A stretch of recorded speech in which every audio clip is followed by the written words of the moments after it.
छत्रपती शाहू महाराजांच्या 152व्या जयंतीचा कार्यक्रम आयोजित केलेला आहे.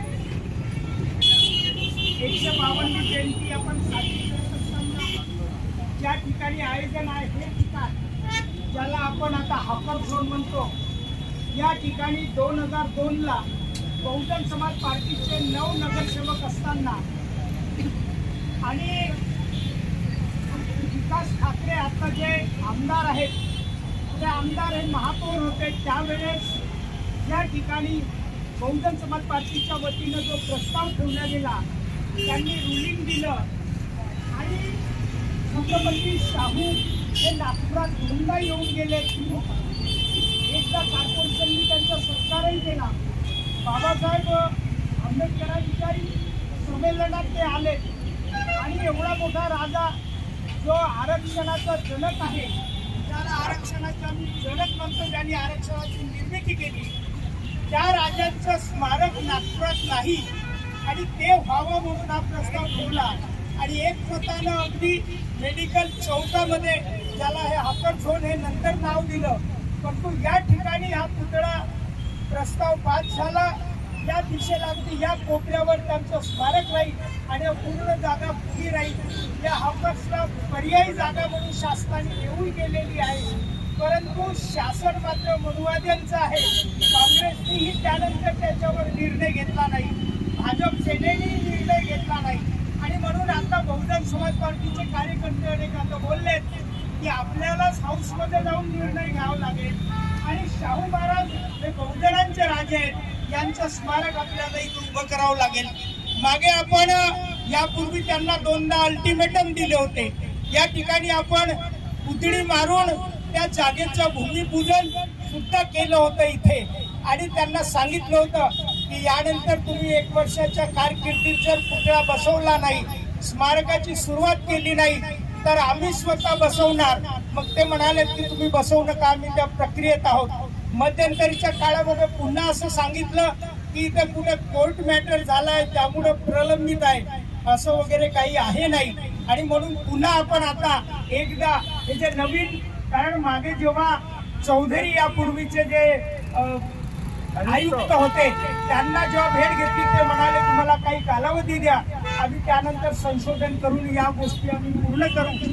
आता नव्याने इटनकर साहेब जे आता आयुक्त झाले, इटनकर जिल्हाधिकारी होते आणि त्यांना या संपूर्ण जिल्ह्यातल्या प्रत्येक गोष्टीची इतंभूत माहिती आहे. ते प्रॉपर नागपूरचे आहेत आणि ते अदर ओबीसी समाजातले आहेत आणि म्हणून त्यांना पुन्हा आपण या 1 आठवड्याच्या आतमध्ये जाऊन, कारण 26 जुलै हा आरक्षण दिवस आहे. आपण इथं 3 कार्यक्रम नेहमी करत असतो. 26 जून हा जन्मदिवस, 26 जुलै हा आरक्षण दिवस आणि 6 मे त्यांचा स्मृती दिवस, असे 3 दिवसाचे आपण इथं कार्यक्रम करत असतो. शहरात अनेक ठिकाणी महापुरुषांचे म्युरल तयार झालेले आहेत.